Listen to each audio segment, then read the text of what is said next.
Hi, I'm Glenn and welcome to Ielts Talk Tips Episode 2. Now, what I'd like to talk about today is a fantastic way to expand your topic vocabulary for Ielts. Now, in the past when you've been learning English, maybe at primary school or high school, I'm sure you've kind of collected words. It sounds strange in English when I say collected words. It's like many people collect magnets, or maybe they collect matchboxes or collect stamps. It seems strange to say collect words, but I'm sure you've done something like this during your early development of your English at primary school or high school.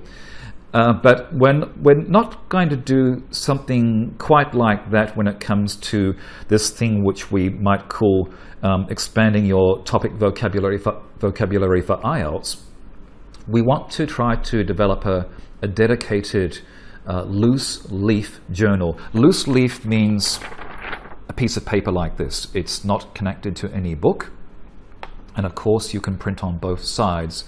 And your loose leaf journal will collect words which are specifically about the Ielts examination, the themes that you may find more challenging in the Ielts examination. Now, just a quick note here, I will often interchange the word themes with topics. It's quite hard to distinguish between the two because topics are themes, themes are topics in Ielts. So I think you may know some examples when I give them to you, typical Ielts or themes or topics, maybe things like meeting people and making friends, keeping fit and healthy, taking care of the elderly or elderly people that you may know. Elderly people meaning people over the age of 60 years old. Maybe some environmental issues are often Ielts questions as well. These are all Ielts topics or Ielts themes. Now the idea here is to don't just collect vocabulary and expressions and useful information on every possible Ielts theme or topic, because that will mean that you have way too many pages. You'd have maybe 40 or 50 pages in your Ielts topic book. But just try to focus on areas that you think could be more challenging for you when it's time for you to take the exam. Now, let's give maybe a practical example. I'll talk about me because that's the easiest thing to do, but I also think my example is also typical for many other people. I am not strong on sport, although I do try to do some walking. At one stage in my life I tried to do a bit of Pilates. I'd love to get back to Pilates again in the future. Pilates is a sport or a physical exercise similar to yoga. But basically I'm not big on sport myself. Also, I have no interest in sport. I don't watch sport on TV. I don't follow any theme. So if I had an Ielts question on sport as it relates to me or as it relates to other people, I may find that question very challenging.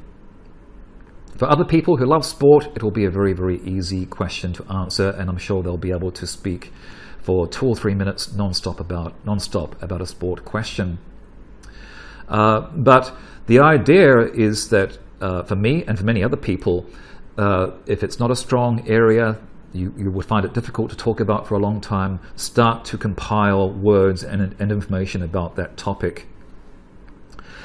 You really need to have some serious self-reflection, though, about what you may find difficult, because sometimes there can be some topics which you might find or you might think are easy, but when you take the exam they may be quite difficult. One of them would be, for example, cooking. There are some Ielts questions about cooking. And many people, they love to cook, they love to eat, and they think that they could talk about cooking for a long time. But the cooking questions are quite a challenging area in Ielts, because cooking always involves some special local vocabulary that you may not know how to describe in English, or some special local restaurant name, or the name of some dish that you like to eat that you don't know how to translate in English. So again, things that you may think are easy could become quite difficult for you when it's time to take the test. Even some areas such as meeting people and making friends. It may seem like a very easy topic to talk about because we all think that we know people everybody has a few friends, even if it's just your dog. But again, some people are at a certain level of shyness, a certain level of being an introvert, where they really don't know how to talk about this subject of going out, meeting people and making friends.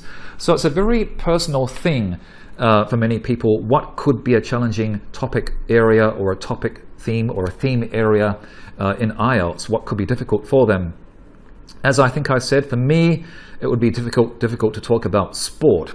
So the idea is to have a journal, a loose leaf vocabulary journal, and it's not just a vocabulary journal, but it's also going to have other things on it about topics or themes that you would find challenging or difficult when you take the IELTS test. And to get all of them together and to really, study them a few days before you take the exam. Let's look at my topic journal, my IELTS topic journal. It has 2 pages, so each topic or each theme will cover 2 pages. On page 1, I like to collect about 30 or 45 words about the topic. Okay, so for me, I don't play sport, but I probably, if I was given a sport question, the only thing I could talk about would be Formula 1 racing car driving, because that's probably the only sport that I would watch on TV. I think you might know this sport. Famous sports stars such as Michael Schumacher, racing car drivers, have done this sport. So I would perhaps compile some vocabulary about different types of motor cars, different types of organizations that sponsor this sport, maybe different types of uniforms that they wear, equipment they use, so that I can talk about this racing car business as part of my answer about sport. Also, apart from individual words, which we could classify as common vocabulary, you can see down here at the bottom of the page there are common terms. Now, what's a term? Well, a term can be defined in a couple of different ways, but terms in this instance just means words which are frequently put together, such as world championship driver, or maybe safety standards of this sport, or maybe award money, how much money they get for winning these races. So common terms, and they can really add some color and some fluency and make your story better, make your story sound more natural if you know some of the common terms in your topic area. On page 2, we have common issues or conflicts. Now, many people, students and people getting ready for the IELTS exam, struggle in this area because they think, wow, what could be some common issues or common conflicts about racing cars around a track? But if you use your imagination, you can usually find something which is a common issue. Issue can be similar to problem, but maybe not as strong as problem. And conflict, again, similar to issue or problem. But there's degrees there of feeling. Now, but let's look at our example of racing cars around a track. A common issue will be that it's only a spectator sport. People don't really get involved, and it's not a cheap spectator sport. It costs a lot of money to go and watch the cars race around the track. And a common issue is that it's really not so safe, and it's not really good for the environment. It's just cars racing around a track, adding more pollution into the air. Now, you might think I'm stretching the imagination, and I guess I would agree with you there if I'm talking about racing cars causing pollution. It's expensive to buy the ticket to watch the race. It's not really getting other people fit, it's only getting the racing car drivers fit. But really, we want to try to use our imagination when making our IELTS answers longer, especially if it's a Part 2 IELTS speaking answer that requires you to speak for 2 minutes without break. So you can use your imagination. Many things, many IELTS themes can provide some type of conflict or issue. For example, if we have the theme of how can elderly people in your city keep fit? A problem is that in many cities around the world, there is not enough quality walking space. There's only walking space in the city, right beside highways, right beside a lot of traffic, not a lot of trees and nature for anybody, let alone old people, to walk beside to keep fit and healthy, where they can actually enjoy fresh air, the fresh air coming from rivers and trees and this type of thing. So you can combine some environmental problems with the idea of walking space and keeping fit and healthy. That's a conflict that you can describe in that type of topic area. Now, at the bottom of the page here, or I should say the middle of the page, we have advantages and disadvantages. It's very, very similar to the previous section, common issues and conflicts.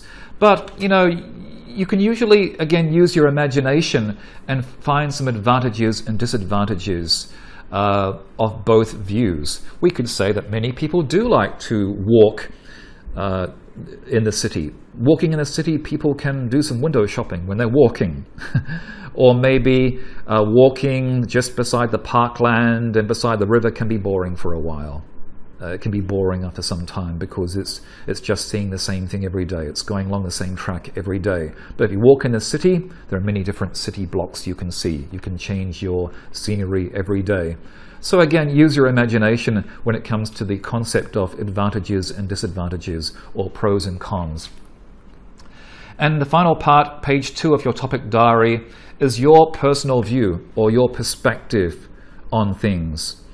If we are going back to our earlier example about Formula One racing car, we can say it's a very passive sport, but it's exciting and anybody can watch it. You don't always need to buy the ticket to go and watch it at the track. You can also watch Formula car racing car driving on TV where you don't need to pay anything. Maybe some personal views on keeping fit and healthy for elderly people. You can say that nowadays many elderly people can do some other things, such as some type of aerobics or yoga or dancing. They don't always need to go out in the city to keep fit and healthy. They don't always need a lot of space to keep fit and healthy. So that can be your personal view on two different topics, one about sport, the other one about how can elderly people keep fit and healthy. So the idea is to have a template. In my case, it's a 2-page template. I think many people would have a 2-page template or a 2-page kind of like grid or design that they can put information into on the Ielts topics which they would find most challenging, or I could say the Ielts topics which would be their weakest points. It means that when they do take the exam, if they do get that type of question about sport or elderly people and they find it difficult to talk about, they will have some previous knowledge of it and go into the exam a lot more confident. That's all for today. See you.